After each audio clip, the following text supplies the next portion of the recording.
Ageu, capítulo de número 1. Vamos ler a partir do verso 1, amém? Para entendimento da amada igreja.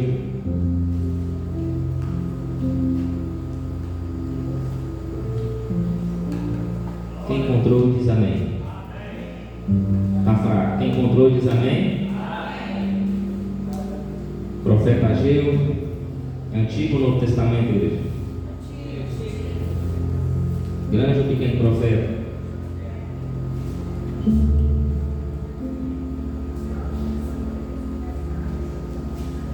Amém? Ageu, capítulo de número 1, verso 1. Vamos acompanhar o texto. Aqueles que podem. Você que está sem Bíblia, se aproxime de alguém que tem a Bíblia, amém? Para que nós vamos entender a palavra do Senhor. Os irmãos estão me ouvindo bem aí? Amém? No ano segundo do rei Dário, no 6º mês, no primeiro dia do mês, veio a palavra do Senhor, pelo ministério do profeta Ageu, a Zorobabel, filho de Sealtiel, príncipe de Judá, e a Josué, filho de Josadaque, o sumo sacerdote, dizendo, versículo 2: assim fala o Senhor dos exércitos, dizendo: este povo diz, não veio ainda o tempo em que a casa do Senhor deve ser edificada. Veio, pois, a palavra do Senhor pelo ministério do profeta Ageu, dizendo: é para vós tempos de habitardes nas vossas casas estucadas, e esta casa há de ficar deserta? Ora, pois, assim diz o Senhor dos exércitos: aplicai o vosso coração aos vossos caminhos, semeais muito, recolheis pouco, comeis, mas não vos fartais, bebeis, mas não vos saciais, vestivos, mas ninguém se aquece, e o que recebe salário num saquetel furado. Assim diz o Senhor dos exércitos: aplicai o vosso coração aos vossos caminhos. Versículo 8: subi o monte e trazei madeira, e edificai a casa, e dela me agradarei, e eu serei glorificado, diz o Senhor. Olhastes para muito, mas ei que alcançastes poucos, e este pouco, quando trouxerdes para casa, eu lhes assoprei. Por quê? Disse o Senhor dos exércitos: por causa da minha casa que está deserta, e cada um de vós corre a sua própria casa. Amém? Só até aqui. Pode se assentar, glorificando e exaltando o nome santo do Senhor. Amém? Eu quero alguns minutos da sua atenção para que eu venha trazer a mensagem acerca deste texto. Este texto era para Israel, mas nós iremos aplicar aqui algumas coisas muito importantes. Pastor, o que esse texto tem para me ensinar? Você vai saber agora. Nós sabemos que o profeta Ageu é um profeta pós-exílio. Deus vai levantar alguns profetas. E Ageu, após o retorno que o rei Dário, Babilônia, o povo de Israel ficou 70 anos escravo ali, cativo da Babilônia, e Deus vai levantar alguns profetas pós-exílio, sendo ele Ageu, Zacarias e Malaquias. Ageu ele foi contemporâneo de Zacarias, viveu no mesmo tempo, e Deus levanta Ageu. Escute isso, sempre em momentos de crise, Deus sempre vai levantar um profeta para falar a verdade. Em momentos de crise, em momentos de destruição, em momentos de caos, Deus sempre vai levantar um profeta verdadeiro para exortar o seu povo. Amém? Então, eu quero trazer você à sua memória o que esse povo estava passando. Quando o profeta Ageu escreve aqui acerca deste texto, a Bíblia vai nos trazer uma história. O povo ele é um povo obstinado, um povo idólatra. Nós sabemos que quando o povo constrói o templo, o povo ele se volta a outros deuses. Nós sabemos que parece que Israel tinha um ciclo de vícios, um ciclo voltado à idolatria, à prostituição, um ciclo voltado ao pecado, algo que afasta nós da presença de Deus. E dito isso, o povo ele se torna escravo da Babilônia durante 70 anos. Então aqui o povo está voltando, o povo está regredindo para Jerusalém. E quando esse povo está voltando para Jerusalém, Deus quer algo do povo. O que Deus quer do povo, pastor? Que o povo reconstrói um templo, uma morada, um santuário para o Senhor. E a Bíblia vai dizer que Isaías, preste atenção nisso aqui, Isaías vai escrever que o rei Ciro iria ser aquele que ia tirar o povo da Babilônia, que o povo ia regredir, o povo ia voltar para a sua cidade. Isaías escreve isso 200 anos antes de acontecer. E nós sabemos que Daniel era um grande profeta que esteve na Babilônia. E Daniel, alguns teólogos afirmam que quem escreve, quem trouxe o papiro de Isaías para o rei Ciro foi Daniel. Eu acredito que seja muito forte esse índice, porque Daniel, nós sabemos que Daniel ele transitava muito ali. Todos reconheciam Daniel como um grande homem de Deus. Então Daniel ele tinha acesso aos reis. Então provavelmente foi Daniel que leva ali o papiro de Isaías, escrito que o rei Ciro, 200 anos antes de acontecer, isso demonstra que o nosso Deus é um Deus que sabe todas as coisas antes de acontecer. É um Deus onisciente, que consegue ver o passado, o presente e o que vai acontecer no futuro. 200 anos Deus escreve uma profecia, e essa profecia acontece. Então, 70 anos, o profeta Jeremias escreve que o povo ia ficar cativo ao cativeiro da Babilônia durante um período de 70 anos. Outra comprovação bíblica que profetas verdadeiros profetizam aquilo que Deus fala. A boca do profeta não é o profeta falando, é a boca de Deus falando através do profeta. O profeta apenas lança a mensagem, mas quem lança a profecia é o próprio Deus. O profeta só transmite aquilo que Deus quer falar para o povo. Quero que você guarde isso. Então Ageu, ele é o segundo menor livro, só perde para Obadias. O segundo menor livro é o livro de Ageu, com apenas 2 capítulos. Preste muita atenção. Algumas pessoas, nos 70 anos da Babilônia, ficavam ali, tiveram famílias ali. Então quando o rei Ciro manda o povo regredir para a sua cidade de Jerusalém, que era a cidade que o povo estava, que foi cativo e destruída, a Bíblia diz que cerca de 50 mil homens, mais ou menos 50 mil homens, voltam para Jerusalém. Alguns ficam na cidade porque estabeleceu a sua vida, estabeleceu família, estabeleceu um trabalho ali e ficam por lá. Mas 50 mil homens voltam para Jerusalém. E quando eles voltam para Jerusalém, quero que você entenda algo. A cidade estava totalmente destruída. Eles chegam, está ali casas queimadas, portas destruídas, um cenário de destruição, um cenário de escombro, de caos. Quando o povo se depara com aquela cidade destruída, aqueles 50 mil homens, existia ali Zorobabel, que vai ser o governador daquela cidade, aquele que vai organizar a cidade. E quem lembra de uma vez que eu preguei sobre o profeta o sumo sacerdote Josué, que foi acusado por Satanás, tinha as vestes sujas? Quem lembra? Amém? Lembra do sumo sacerdote Josué? Esse sumo sacerdote Josué é o mesmo sumo sacerdote, porque lembra que Zacarias é contemporâneo de Ageu, viveu no mesmo período, no mesmo tempo. Então eles voltam e está o caos da cidade. E o que Deus quer do povo? Que o povo trabalhe, que o povo faça algo. E o que o povo tinha que fazer? Construir o templo, o santuário do Senhor. Porque há 70 anos o povo não adora no templo, há 70 anos não tem culto, há 70 anos não tem uma celebração, há 70 anos não tem um louvor, não tem uma pregação, há 70 anos. Então Deus estabelece um culto para o povo fazer um templo, um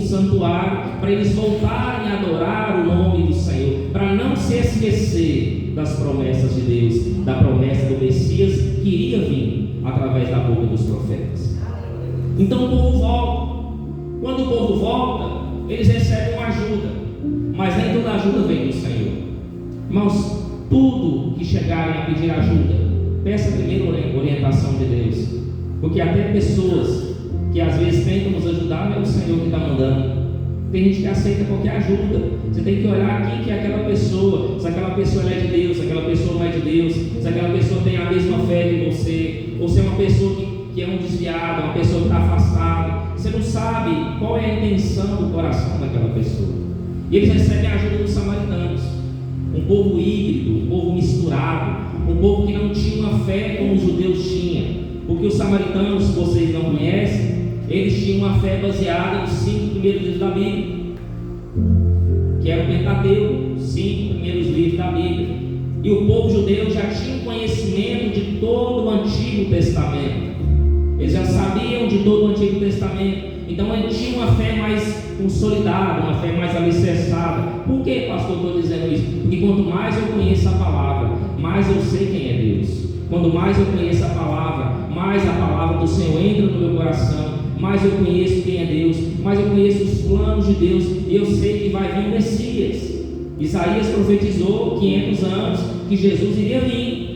Então aquele povo estava numa fé esperando o Messias voltar, mas os samaritanos não, baseavam nos 5 primeiros livros da Bíblia. Então não era ali a mesma fé, não era o mesmo pilar. Então eram pessoas que tinham um posicionamento diferente, e eles aceitam aquela ajuda, só que aquela ajuda depois vai virar um problema. Quando eu não falo com Deus, uma aliança que eu faço errado vira problema depois. Preste atenção, igreja. Quando você faz alianças erradas, quando você não consulta a Deus, a aliança que você vai fazer lá na frente vai dar problema. Lá na frente vai gerar circunstâncias controversas que vai atrapalhar o seu trabalhar e o seu desenvolvimento com Deus. E a Bíblia diz, estudando o texto, que aqueles judeus, aqueles samaritanos, eles se desentendem. E o que acontece? Uma oposição. Os samaritanos falam calúnias para o rei Ciro, que aquele povo que estava com o coração voltado para Deus, queria construir o templo do Senhor, estava com más intenções. E o rei Ciro, preocupado, o que ele manda fazer? Ele manda embarganhar a obra para, a obra paralisada. Quando eu não tenho aliança com Deus, quando Deus não está ali no projeto, a aliança para, a obra para, a minha caminhada para, e tudo que era para dar certo começa a dar errado. Vai dar errado. Se você não consulta a Deus, seja um carro, seja um casamento, seja uma empresa que você vai fazer, vai dar errado. Você não falou com Deus, Deus não está no projeto. Deus tem que ser prioridade sobre as nossas vidas. Se Deus não for prioridade, a sua vida vai gerar um caos. Tudo vai dar errado, tudo vai dar ruim, e para consertar depois é difícil. Então, um projeto que ele começou, ele é paralisado. Entenda algo que, sabe quanto tempo esse projeto ficou paralisado? Eu não vou martelar aqui uma data específica, porque cada um fala algo, eu vou dar uma circunstância, uma data, os irmãos entenderem o tempo que gerou uma aliança errada. Entre 14 a 16 anos, aquela obra ficou embargada, aquela obra ficou parada. Imagina você 14, 15, 16 anos parado, sem casa, sem adorar o Senhor, sem glorificar o Senhor. 15 anos, 16 anos, sem conhecer a face do Senhor. Desanima ou não desanima você? A sua vida espiritual, ela sobe ou ela declina? Ela declina, meu irmão. Então a obra foi parada 16 anos, 14 a 16 anos. E o que o povo vai fazer? Vai voltar para suas casas, vai voltar a fazer o que fazia, vai voltar a trabalhar. Aí, irmãos, alguém poderia falar assim: pastor, eu não tive ajuda de nenhum governo. Mas quem tem ajuda de governo? Tem, lá. Eu não tenho ajuda de nenhum grande empresário. Alguém tem ajuda de algum empresário aqui? Pastor, eu não tenho ajuda de ninguém. Vamos deixar essa história de construir tempo para depois. Eu não tenho ajuda de governo, eu não tenho ajuda de um grande empresário. E desde quando a igreja precisa de dinheiro para fazer alguma coisa? A sua fé é baseada no dinheiro? A sua fé é baseada em Jesus. A sua fé é baseada no Senhor. Ele é o dono da obra, Ele que vai gerar recursos. Eu nunca vi igreja crescendo na bonança. A Bíblia diz que grandes homens foram perseguidos, grandes homens não dobraram seu joelho, foram lançados na fornalha de fogo, eram colocados nas prisões, eram mortos a fio da espada, foram cerrados ao meio. A igreja não cresce na alegria, na bênção, a igreja cresce nos desafios. A igreja se levanta no meio do caos, no meio da diversidade. É onde a igreja ela se levanta, é onde Deus fala com o profeta, e o profeta exorta o povo: eu estou no meio do povo. E o profeta já começa a clamar a isso: por que vocês estão parados? Por que a obra parou? Por causa de uma oposição, a obra de Deus vai parar. Por causa de um desafio, você vai parar a sua caminhada com Deus. Por causa que o irmão falou algo que você não gostou, você vai parar de louvar, você vai parar de exaltar. O seu ministério vai ficar parado. Até quando nós devemos se levantar a cabeça e posicionar com Deus? Então o profeta Ageu começa a dizer palavras duras para o povo. E por que essa palavra é direcionada para quem? Para os judeus. Mas eu quero falar algo aqui para vocês. Essa palavra ela foi direcionada para a liderança. Deus também puxa a orelha da liderança. Deus também fala: a liderança está parada, a liderança tem que se movimentar. Deus não gosta de pessoa parada. Deus gosta de igreja em movimento. Deus gosta de igreja que anda. Deus gosta de igreja que adora. Deus gosta de igreja que é impulsionada pelo Espírito Santo de Deus. O tempo ele pode nos afastar de Deus. 16 anos, 14, 16 anos é muito tempo parado. Então Deus levanta um profeta no meio de uma geração que está parada. Está parecendo a geração de hoje, o povo está parado. Deus tem que levantar alguém posicionado. Deus tem que levantar um doido para começar a falar. Deus tem que levantar um profeta. Deus tem que levantar alguém com um pulso firme. Ó igreja, acorda, desperta. Deus está na casa, Deus quer te usar. Deus quer falar alguma coisa para você nessa noite. Você tem que ouvir a voz de Deus e não só ouvir, obedecer. Escute, enquanto Deus não for a nossa prioridade, tudo vai virar uma desordem. O povo foi viver a sua vida, e a obra de Deus? E o tempo? Parado. Escute, versículo de número 4. Acompanhe comigo, Ageu 1:4. E para vós, tempos de habitardes nas vossas casas estucadas, e esta casa há de ficar deserta? Preste atenção. O povo voltou a fazer suas atividades normais. Um foi para a lavoura, o outro foi para o plantio, o outro foi para o campo, o outro foi trabalhar numa empresa. Cada um foi fazer alguma coisa. Foi ou não foi? E a obra de Deus estava como? E a obra de Deus estava como? Parada. Todo mundo trabalhando, todo mundo seguindo a sua vida. Aí o dinheiro, a riqueza, a oferta, a bênção que era para ser usada para a casa de Deus, o que o povo fazia? Usava para a sua casa. A casa, eles usavam de melhor para a sua casa. Eles usavam o melhor para a casa sua. Priorizava quem? Deus? Não, priorizava ele. Enquanto eu priorizo a mim, enquanto eu deixo Deus de lado, as coisas começaram a dar errado. As coisas não começaram a dar certo. A Bíblia diz, olha o que Ageu vai dizer: o tempo de habitar nas vossas casas estucadas. Sabe o que é as vossas casas estucadas? É você pegar o melhor material, é você pegar aquilo que é de bom. Em vez de você entregar ao Senhor, você entrega para si mesmo. É a mesma coisa que você, priorizar a sua vida, priorizar o seu trabalho, priorizar a sua empresa, priorizar você e colocar Deus em segundo, em terceiro e quarto plano. Para muitas pessoas Deus está ficando de lado.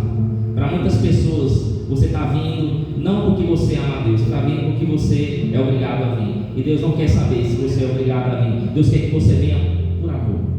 Deus quer que você venha adorar a Ele. Deus quer que você venha glorificar a Ele. Deus quer ser exaltado. Deus quer ser glorificado através da sua boca. Deus tem que ser prioridade sobre as nossas vidas. Preste atenção aqui. Versículo de número 5. Ora, pois assim diz o Senhor dos Exércitos: aplicai o vosso coração aos vossos. Agora eu quero perguntar para a igreja: Deus é um Deus desorganizado? Deus é um Deus ordeiro. Passou o que é um Deus ordeiro? Um Deus de organização. Até para alguém morrer, Deus manda ele preparar e arrumar a sua casa. Lembra do profeta Isaías? Chegou ao rei Ezequias: põe em ordem tu e a tua casa. Até para morrer, o crente tem que pôr a casa em ordem. Até para morrer, você tem que preparar o caminho para o Senhor. Porque Deus é um Deus de ordem. Deus é um Deus organizado. Deus é um Deus de organização. Tudo que estava no tabernáculo tinha um direcionamento. Tudo no tabernáculo tinha um propósito. Tudo no tabernáculo tem um significado. Deus é um Deus de detalhes, meus irmãos. Deus é um Deus de ordem. Deus é um Deus de organização. Vocês têm que entender isso. Olha aqui, enquanto o povo estava no deserto, tinha uma nuvem, tinha.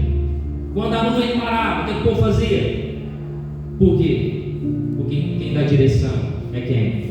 É Deus. Quem dá o caminho é quem? É Deus. Quem manda você parar é quem? Mas tem hora que Deus manda alguém parar, a pessoa continua andando. Ela não está priorizando Deus. Guarda essa frase: enquanto Deus não for prioridade, tudo vai dar errado. Tudo vai ser uma desordem na sua vida. Porque quando você prioriza Deus, a vida financeira vai bem, a vida sentimental vai bem, a vida familiar vai bem. Porque quando Deus é o centro, as outras áreas serão abençoadas por Deus. Se Deus for o centro, todas as áreas da sua vida serão abençoadas por Deus. Porque quem é o abençoador é Deus. Quem organiza a nossa vida é Deus. Quem faz acontecer na nossa vida é Deus. Quem dá saúde é Deus. Quando eu tenho e faço sem ter, quem dá a circunstância, o direcionamento é Deus. Priorize a Deus. Deus está dizendo para você nessa noite: priorize a minha vontade. Priorize o Espírito Santo que habita dentro de você. Deus tem que ser prioridade na sua vida. Amém? Isso depende de nós. Versículo 5: aplicai o vosso coração aos vossos caminhos. Toda vez que fala de coração, fala de alma. Primeira coisa, Deus quer mudar o seu interior. Por que Deus está falando de coração? Por que Deus está falando de alma? Tomada de decisão. Alma, pensamento, é desejo, é emoção. Quando Deus fala de alma, Deus está falando assim: você tem que escolher o que você quer. Você tem que desejar no seu coração fazer a minha vontade. É uma decisão sua. É uma decisão sua. É decisão sua, é sua, é sua. Cada um vai tomar a sua decisão. Deus dá o livre-arbítrio para cada um. Mas a decisão tem que ser sua. Tem que vir do seu coração. Tem que vir da vontade sua, do desejo seu de aproximar do Senhor. Amém? Versículo 6. Preste atenção nesse versículo. Semeais muito e recolheis. Semeais muito e recolheis. Comeis, mas não os fartais. Bebeis, mas não saciais. Vestigos, mas ninguém se aquece. E o que recebe salário no santiquel furado. Você está entendendo que Deus está usando alguns recursos aqui? Deus está usando coisas que a gente gosta, não é? Quem aqui não gosta de plantar e colher? Não é bom? Você trabalhar e receber o seu salário? Não é bom você comer bem? Quem aqui não gosta de comer bem? Não é verdade? Quem aqui não gosta de beber bem? Não é verdade? Quem aqui não gosta de vestir bem? Você gosta de vestir trapos? Ou você gosta de vestir bem, uma roupa bonita, uma roupa apresentável, uma roupa nova, chegar numa loja, comprar tudo do bom e do melhor? Não é bom, não é? É bênção, não é? O que Deus está usando aqui? Deus está usando coisas que o nosso coração é voltado. Deus está usando prazeres da carne. Olha o que Deus está dizendo para nós. Quando Ele não é o centro, quando Ele não é prioridade, olha o que acontece: semeais e recolheis. Porque quem traz a prosperidade verdadeira? Você vai trabalhar muito, mas parece que o salário não vai render. Você trabalha com 2, 3, 4 empregos, você vira a noite, você dobra, parece que o negócio não rende. Você, gente, o que está acontecendo com o meu dinheiro? O negócio não rende, o negócio não dá certo. Porque Deus é o Deus da prosperidade. Eu já sempre falei isso: eu quero trabalhar pouco e ganhar muito. Mas para isso Deus tem que ser o centro. Para isso Deus tem que ser prioridade. Porque o dono da prosperidade, o dono do ouro e da prata é quem? É Deus. Quando eu tenho Deus no centro, quando eu tenho prioridade com Deus, a gente está dizendo: você vai semear pouco e vai colher muito. Mas quem não tem Deus, quem não prioriza Deus, semeia muito e colhe pouco. Olha o que Deus vai usar aqui: comeis, mas não. Comeis, mas não. Não estou falando para você que você vai comer e passar 1 hora, 2 horas, você vai estar com fome de novo. Não é isso. O que a comida traz para nós? O que a comida traz para nós? Alegria, tira o nosso desejo, traz prazer. O que o profeta está usando aqui? O profeta está usando uma parábola, uma metáfora aqui. O que o profeta está usando? Quando Deus não é o centro, quando Deus não é prioridade, você vai comer e não vai ter prazer no que você come. Você vai sentir um vazio dentro de você.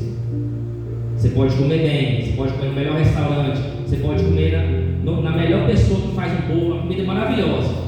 A pessoa cozinha bem, você pode comer aquela comida, mas o prazer você não vai ter. Porque o nosso prazer não é a comida, o nosso prazer está no Senhor. A nossa alegria está no Senhor. Isso vale para a comida, para a bebida. O prazer nosso não está nas coisas. O prazer nosso é o Senhor na nossa vida. Você pode morar numa casa pequena, você pode ter uma família pequena, você pode ganhar pouco, mas se Deus estiver na tua casa, aquela casa tem alegria, aquela casa tem paz, aquela casa tem amor, aquela casa prospera, aquela casa o negócio acontece.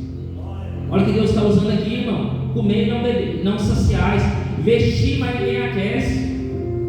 Não tem prazer. A pessoa sem Deus, ela não tem prazer. Tantos famosos, tantas pessoas que correm atrás do dinheiro que nós vemos, os seus filhos, os seus dias é o quê? É um fim trágico, depressão. Faz gente, como é que essa pessoa tem depressão? Tanto carro, tanta casa que essa pessoa tem. Aí as pessoas nomenclaturam algo. O que é esse nomenclatura? O dinheiro é que traz a verdadeira felicidade. Não é o dinheiro que traz a felicidade.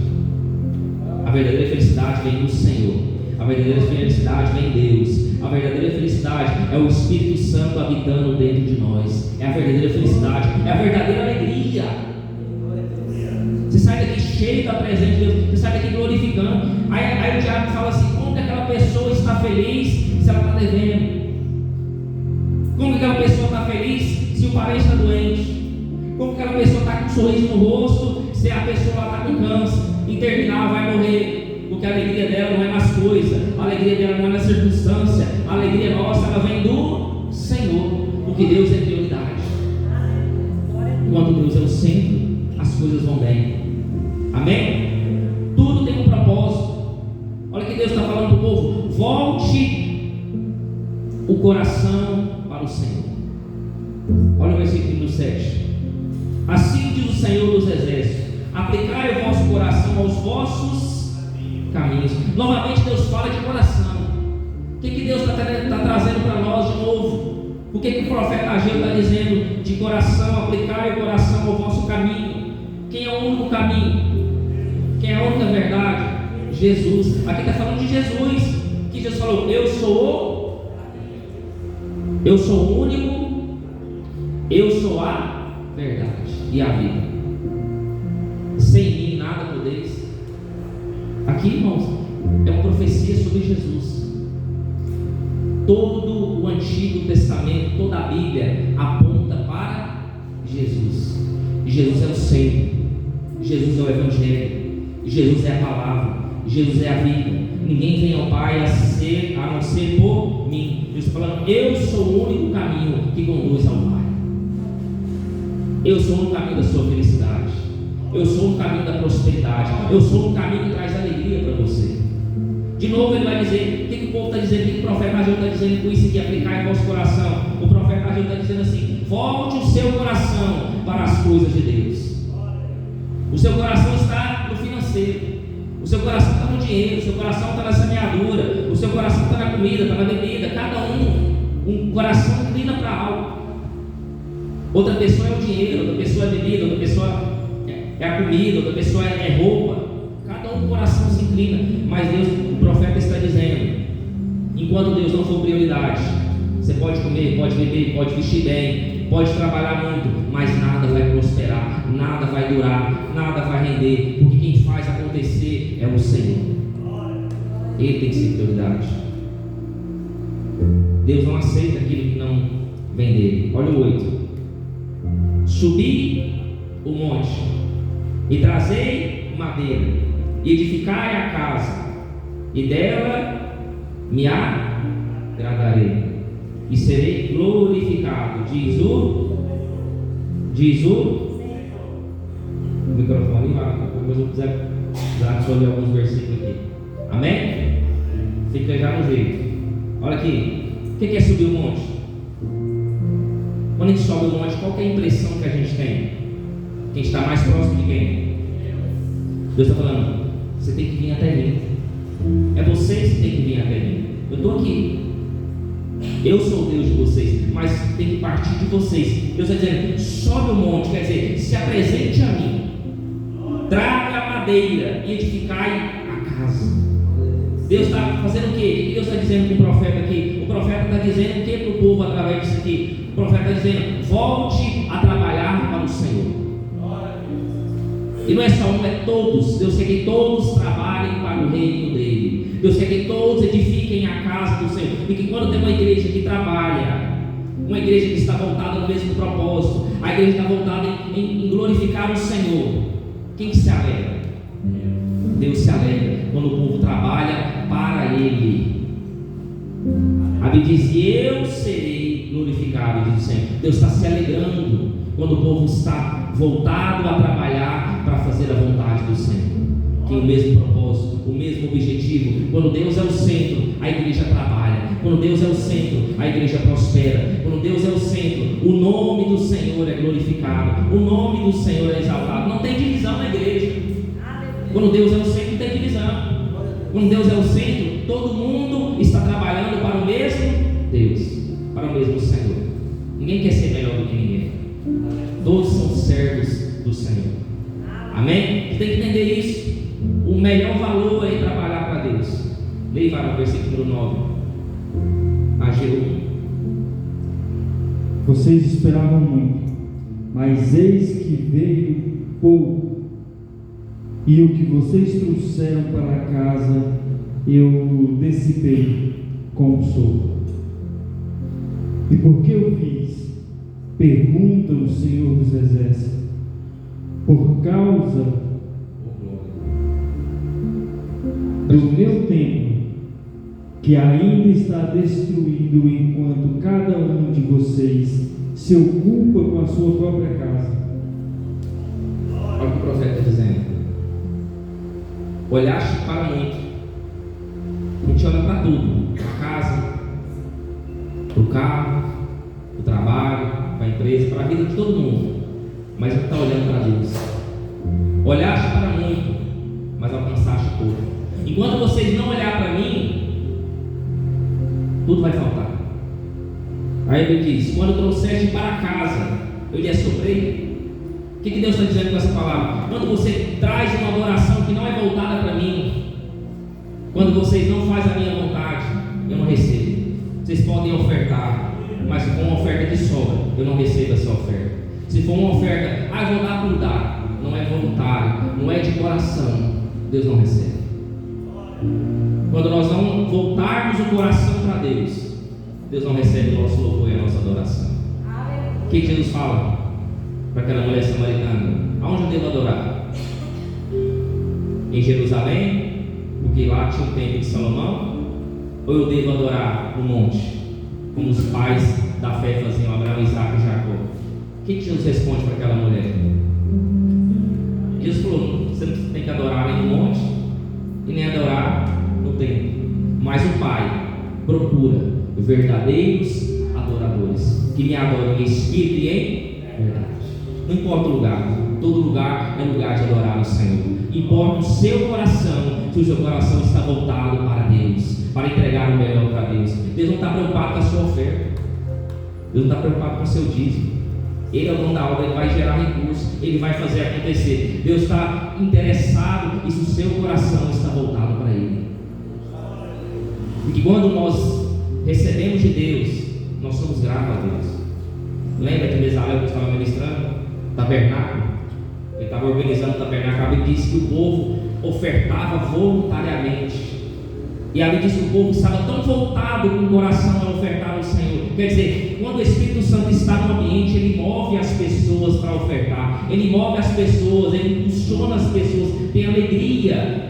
As pessoas estão olhando, nossa, está construindo, que benção. A pessoa tem alegria de ofertar, de fazer acontecer. E não era só oferta de dinheiro, não. Era oferta de madeira, de utensílio. E ali diz que o povo ofertou tanto que sobejava. Quando nós voltamos o coração para Deus, a gente tem alegria em ofertar na casa do Senhor. Nosso coração está voltado para Ele. Deus está falando a primeira coisa aqui nessa noite. Ele tem que ser prioridade. Segunda coisa, volte o seu coração. Aplique o seu coração para as coisas do Senhor. Deus está interessado no seu exterior. Deus está interessado no seu interior. Com seu coração voltado em adorar a Ele em espírito e em verdade. Em espírito e em verdade. Olha, diz aqui: por causa da minha casa que está deserta. Por que vocês se preocupam com tudo menos com a minha casa? Por que vocês constroem templos grandes? Se preocupam com coisas extraordinárias para a sua casa, mas não se preocupam com a casa do Senhor. Não se preocupa em organizar a casa do Senhor, porque aquela casa será um lugar onde as pessoas vão entrar e receber o Espírito Santo, onde as pessoas vão entrar e ser curadas, ser libertas, ser transformadas. Vocês se preocupam com as coisas de fora, mas não se preocupam com as coisas de dentro. É isso que Deus está dizendo. Versículo de número 12, pode levar. Zorobabel, filho de Seatiel, o sumo sacerdote Josué, filho de Zeozadak, e todo o restante do povo obedeceram à voz do Senhor e o seu Deus, por causa das palavras do profeta Ageu, a quem o Senhor, o seu Deus, enviará. E o povo temeu o Senhor. Preste atenção. A palavra de Ageu, que eu falei no início, foi para ali, liderança. Quem que era a liderança? O governador era Zorobabel. Zorobabel era a parte política. E a parte espiritual era o sumo sacerdote chamado Josué. Zorobabel parte política. Guardou? Zorobabel parte política. E o sumo sacerdote Josué a parte espiritual. A parte de pastor, a parte de começar o culto, da organização do culto, da administração do culto, das ofertas, a parte do louvor, da adoração, a parte do culto, a parte do sacrifício, a presença de Deus, a pregação da palavra. Era o sumo sacerdote. A liderança era Zorobabel e Josué. Então Deus voltou o coração para eles, e ouviu Zorobabel, filho de Sealtiel, e Josué, filho de Josadak, sumo sacerdote, e todo o resto pôs a voz do Senhor seu Deus, as palavras do profeta Ageu. Quando a igreja escuta e quer ser mudada, transformada, tem a consciência que Deus está querendo que a gente seja transformado, toda a igreja vai ouvir a voz do Senhor e vai obedecer à vontade do Senhor, e vai voltar a trabalhar de novo e a fazer o que Deus quer, porque a obra estava parada, a obra estava embargada, e Deus queria que o povo trabalhasse, Deus queria que o povo desenvolvesse, Deus queria que o povo tivesse a consciência que Deus queria criar um templo do tabernáculo para a sua adoração. E a Bíblia diz que a liderança ouviu a voz do Senhor, porque tem vezes que Deus usa os profetas, a liderança não escuta, porque a gente se acha, eu não preciso ouvir ninguém. Às vezes Deus vai usar um obreiro para falar com a liderança. E por que às vezes Deus usa vocês e vocês não falam? Eu vou falar isso com o pastor. Ixi, estou ficando doido. Deus mandou a liderança consertar. Deus mandou a liderança se posicionar. Quem sou eu? Sou só um obreiro. Eu só lavo o banheiro, só faço tal coisa. Deus me livre. Se Deus mandou você falar, fale aquilo que está no seu coração, porque está sendo direcionado por Deus. E se você não falar, Deus vai cobrar de quem? De quem não falou, de quem fechou a boca. Por isso, quando Deus usar você, seja para quem for, para a liderança, o irmão, um presbítero, o evangelista, para não sei quem, fale aquilo que Deus mandou você falar. Todos nós podemos ser alcançados pela voz de Deus. Deus quer usar os profetas aqui. Tem profeta aqui nessa noite? Tem profeta de Deus aqui? O que é profeta, pastor? Aquele que representa Deus na terra, aquele que é boca de Deus na terra, aquele que fala o que Deus manda ele falar. Você representa Deus, irmão. Você é um representante de Deus. Você faz parte do sacerdócio real de Deus. E a liderança estudou a palavra, a liderança recebeu a palavra, e a liderança se motivou de novo. O que Deus quer? Deus quer motivar o seu povo a trabalhar para Ele. Tem muita gente que está desanimada aí, tem muita gente que está parado. Deus te anima nessa noite, Deus exorta você, Deus está dizendo: levanta e volte a trabalhar, volte a fazer a minha vontade. Cultuar a Deus é vir com o coração voltado para Ele. Isso é adorar o Senhor. Olha o que diz aqui. Perdão, as palavras do profeta agiu como o Senhor, seu Deus, tinha dito, o que tinha enviado, e temeu o povo diante do Senhor. O que faz o povo temer a Deus? A palavra. O que faz o povo voltar para o Senhor? A palavra. O que faz a gente se animar de novo? A palavra. A palavra. A palavra. Amém? Versículo 13, tá? 13. Então Ageu, o mensageiro do Senhor, trouxe esta mensagem do Senhor para o povo: eu sou com vocês, declara o Senhor. Escute, irmãos. Então Ageu, embaixador, o que Deus diz? Eu sou convosco. Tem coisa melhor que Deus está dizendo: eu sou com você? Tem coisa melhor do que você ouvir Deus dizendo: eu estou com você? Você está parado, você está desanimado, sabe que isso é de Deus? Aí Deus vai dizer: eu sou com vocês, a minha presença vai com vocês. Pode continuar o trabalho, continue com o trabalho, a minha presença está com vocês, eu irei com vocês. Não tem coisa melhor, irmão, do que você ouvir que você está no caminho certo. Tem coisa melhor? Passou toda essa empresa que é a menor empresa, mas Deus fala assim: nessa menor empresa eu estou com você. Ah, não, pastor, eu quero aquela empresona grande lá. E se Deus não estiver nela?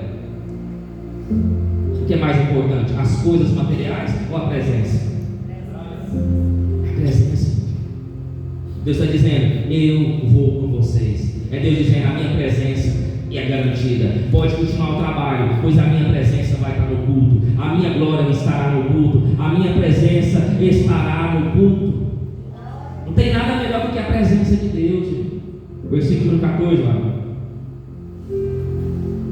Assim o Senhor encorajou o governador de Judá, Zorobabel, filho de Sealtiel, o sumo sacerdote Josué, filho de Jeozadak, e todo o restante do povo, e eles começaram a trabalhar no templo do Senhor dos Exércitos e o seu Deus.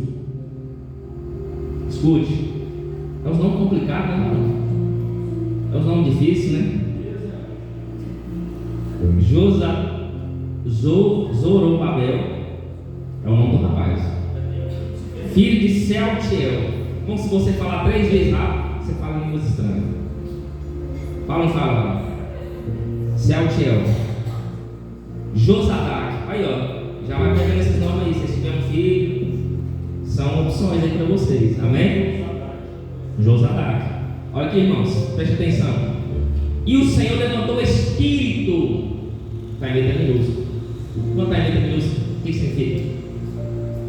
Nós somos corpo, alma e espírito. Quando o espírito está caído, quem consegue levantar? O espírito caído.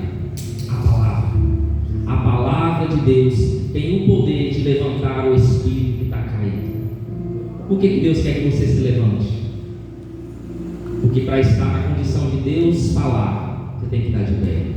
Vou falar de novo para você entender. Para que Deus fale com você, você tem que estar de pé e pronto para ouvir a palavra do Senhor. Aquele que está parado, aquele que está o espírito caído, Deus não fala. Mas Deus manda você falar aqui nessa noite. Deus manda para você aqui nessa noite. Levanta o que Deus quer falar contigo. Levanta, põe de pé o que Deus quer falar com você nessa noite. Louvado seja Deus. Deus não fala para aquele que está caído, fala. Isso é condição de Deus falar. Mas, para a salvação, todos se caíram, têm direito a se levantar no Senhor. Jesus veio para todos os caídos. Mas para estar na condição de Deus falar, você tem que estar com o Espírito de pé. Por quê, pastor? Porque seu Espírito está morto, você não tem conexão com Deus. Porque o Espírito, somos corpo, alma e Espírito. Para que nós venhamos ouvir a voz de Deus, o seu Espírito tem que estar de pé. Porque é um Wi-Fi. Se a internet estiver desligada, o Wi-Fi funciona? O sinal é conectado? Vou dar um exemplo para você entender. O Espírito Santo é Wi-Fi. Só para você entender. Se Deus liga o Wi-Fi lá no céu, o Espírito Santo está de pé, a conexão é estabelecida. Deus fala, você escuta e você recebe a presença de Deus. Mas se o Espírito está caído, Deus pode falar, Deus pode bradar do céu, você não escuta Ele falando. Você tem que estar com o Espírito de pé. E a única coisa que levanta o homem é a palavra de Deus. A única coisa que faz o Espírito levantar é a palavra do Senhor. Por isso que o diabo não gosta de palavra. Poderia cantar 1000 hinos aqui, mas o Espírito ia continuar caído. Mas quando entra a palavra, a Bíblia diz: conhecereis a verdade, e a verdade vos libertará. A verdade, a palavra é a única coisa que liberta o homem, é a única coisa que transforma o homem, é a única coisa que o Espírito Santo usa para que você se levante nessa noite. É a palavra do Senhor, é a palavra do Senhor. Quem ama a palavra nessa noite? Quem ama a palavra de Deus? Quem ama a justiça do Senhor? Quem levanta o homem é a palavra. E quem usa a palavra? A palavra vem de quem? De Deus. E Deus usa eu e você para transmitir a palavra do Senhor. Amém? Versículo de número, nós lemos o 14. Pode ler o versículo número 15.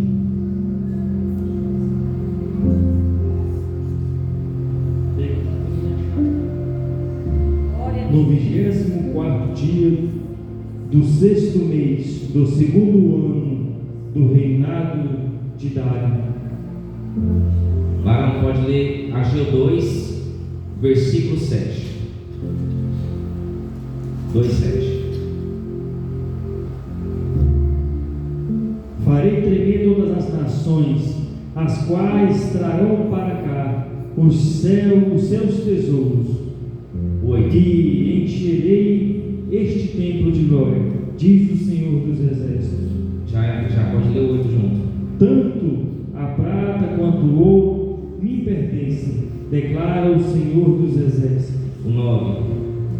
A glória deste novo templo será maior do que a do antigo, diz o Senhor dos Exércitos. E neste lugar estabelecerei a paz, declara o Senhor. Preste atenção. Farei tremer as nações. Deus vai trazer medo nas nações. Os seus inimigos temerão a presença de Deus. Olha aqui. E virá o desejo de todas as nações, e encherei esta casa de glória, diz o Senhor. Sabe por quê, irmãos? Porque havia aqui alguns anciões que eram do outro tempo, provavelmente mais de 70 anos, 80, 100 anos, chegando aos 110, viu o templo de Salomão. E para os irmãos que são conhecedores da Bíblia, o templo de Salomão era como? Era um templo pequeno? Era um templo enorme? Era um templo formoso? Era um templo de madeira? Era um templo de ouro. Vamos colocar templo de ouro. E as pessoas começaram a olhar o templo de Salomão e fazer comparações, porque o templo que Ageu estava motivando o povo a construir era de madeira. Pastor, por que de madeira? Porque Deus quis de madeira. E Deus usa um artifício, uma metáfora aqui. Olha quem vai dizer: a minha é o 8, a minha é a prata, e o meu é o ouro, diz o Senhor dos Exércitos. Sabe o que Deus está dizendo? Se eu quiser, eu construo um templo melhor do que o de Salomão. Mas eu estou preocupado com o templo. Eu estou preocupado com a verdadeira adoração de dentro do templo. Eu estou preocupado se o povo está voltado para mim ou se o povo está olhando para as coisas de fora. O que Deus está dizendo essa noite? Não se preocupe com as coisas de fora, se preocupe com as coisas de dentro. Se preocupe com a presença, se preocupe com a presença, porque de fora é Deus que vai resolver, de fora é Deus que vai falar. Deus procura com o de dentro. Escute, isso aqui é uma metáfora para Cristo. Alguns irmãos lembram? O que o povo esperava? Como que seria o Messias? Qual é a expectativa do povo judeu? O Messias vai vir como rei. Salomão, Davi, vai vir de guerra, vai vir príncipe ou rei, vai vir majestoso, cheio de glória. Não era assim a expectativa do Messias? E como o Messias veio? Simples, humilde, não é isso? Sem formosura, filho de carpinteiro. Não era assim que Jesus veio? Se assentando com prostitutas, no meio dos pecadores, pregando a palavra, fazendo curas, milagres, transformação. E eles diziam: é esse o Messias? É esse? Não é o filho de José, carpinteiro? Não é filho de Maria? Esse é o Messias pobre? Nós esperamos o Messias glorificado. Nós esperamos o Messias de Davi, da linhagem do rei Davi, da linhagem de Salomão. E vem esse aí. Olha as comparações, irmão. Existem comparações. Nós, inconscientes, comparamos as coisas. E Deus está dizendo: não estou preocupado com o exterior, estou preocupado com a verdadeira adoração. E Deus está dizendo, Deus está falando: continue o bom trabalho, porque a minha presença vai estar no culto. A glória na segunda casa será maior do que a primeira. E Jesus veio e trouxe a maior glória que o mundo conheceu. Jesus veio e salvou a humanidade. Nós estamos aqui por causa de Jesus. Se você está aqui hoje glorificando, é por causa da presença de Jesus, é por causa do sacrifício de Jesus, é porque Jesus morreu e reconciliou você com o Pai. O céu está aberto, você pode ter acesso. Não precisa do tabernáculo, não precisa da arca da aliança. Você é a própria presença de Deus. A presença de Deus é notória no culto, porque Jesus morreu e fez o sacrifício que era meu e seu. Ele fez o nosso lugar. Ele fez o nosso lugar. Vai dizer: a prata é minha e o ouro é meu. Deus está preocupado com o seu dinheiro? Deus está preocupado com a sua oferta? Não. Deus está preocupado com a sua adoração. Deus está preocupado se você está com o coração voltado a adorar a Ele. Você está preocupado com o coração voltado para fazer a vontade dEle. O que Jesus vai dizer? Buscar primeiro? Buscar primeiro? E a sua? E as outras coisas? Que Deus está preocupado? Não é com o seu dinheiro. É se você está buscando primeiro o reino dele. Aí tem gente que olha para a igreja: ah, não tem nada, não tem um ar-condicionado aqui, não tem uma poltrona boa, ah, não quero essa igreja não. Mas se tem palavra, se tem presença, se tem pastor que prega a Bíblia, se tem obreiros posicionados, se tem uma liderança posicionada, tem presença de Deus. A presença de Deus é mais importante do que qualquer estrutura humana. Guarda isso. A presença de Deus vale mais do que qualquer estrutura. Conclusão: primeira coisa que Deus quer: prioridade. O que Deus quer ser? O que Deus quer ser? Prioridade na sua vida. O que Deus quer que você volte? O foco. O que Deus quer que você volte? A trabalhar. O que Deus quer que você volte? Que Ele seja o foco da adoração. E Deus quer que você tenha consciência disso. Sabe por quê, pastor? Porque se Deus não te conscientizar disso, você vai continuar no mesmo erro. Se você não descobre o erro, você consegue consertar? Mas se você tem a consciência daquilo que você está fazendo de errado, você não pode melhorar? Você não pode parar de errar? Ou você quer continuar no mesmo ciclo de vícios? Sabe por que as pessoas não param de errar? Porque elas não descobrem os seus erros. Mas quando Deus aponta e fala assim: ó, você está errado porque você está buscando as coisas lá fora, tem que buscar a minha presença primeiro. Você vai parar de errar. Você vai parar de cometer erros e ciclos viciosos.